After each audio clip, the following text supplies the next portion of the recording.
Visit us at Eduvvo. Thank you for calling Eduvvo. Before we start writing CSS, it's important to know some of the fundamental concepts.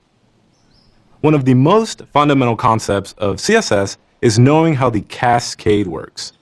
The CSS cascade defines the order in which CSS styles are applied, and it determines which styles are assigned to an HTML element based on styles that have cascaded down from other sources.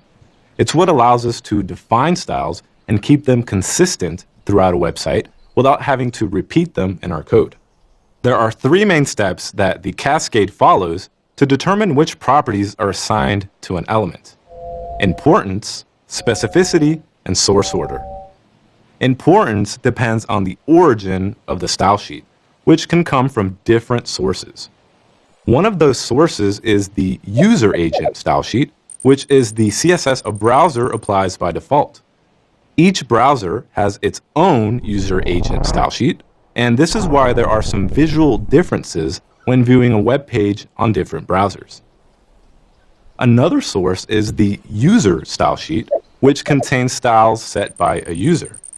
Users can have special styles predefined that are different from the browser's default styles.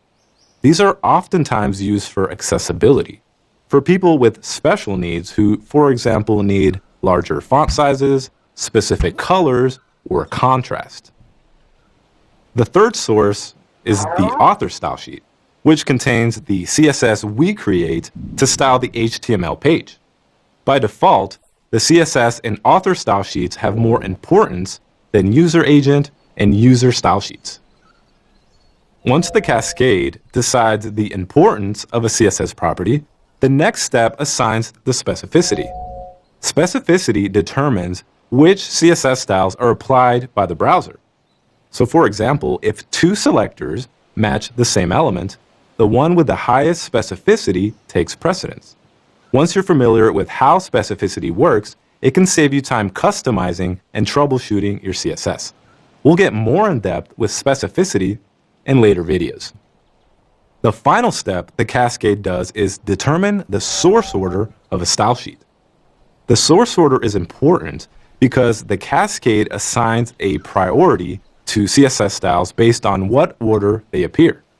For example, if two CSS properties affect the same element, have the same importance and specificity, the one that appears later in the style sheet will be applied. After importance, specificity, and source order have been determined by the cascade, each CSS rule is assigned a weight that determines which property will be applied to an element. In CSS, inheritance means that an HTML element's style values are copied from its parent element. So when a CSS property is said to be inherited, it simply means that the value is determined by that inheritance from its parent. For example, if we set the body element of a page to a specific font color, that font color will be inherited by other text elements, like headings and paragraphs, unless we give them a different font color. CSS rules tell browsers how to render HTML elements. A CSS rule is comprised of two main parts: the selector followed by one or more declarations. The selector is the part of the CSS rule that targets HTML elements. We can use more than one selector in a CSS rule. The declaration is the part of the CSS rule that sits inside the curly braces.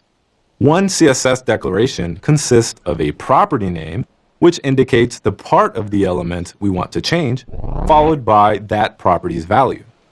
As you'll soon learn throughout this deep dive, we can add as many declarations as we want as long as we separate them with a semicolon. So now that we've covered some basic concepts, we're ready to start writing CSS. In the next video, we'll go over the different ways we can apply CSS to a page.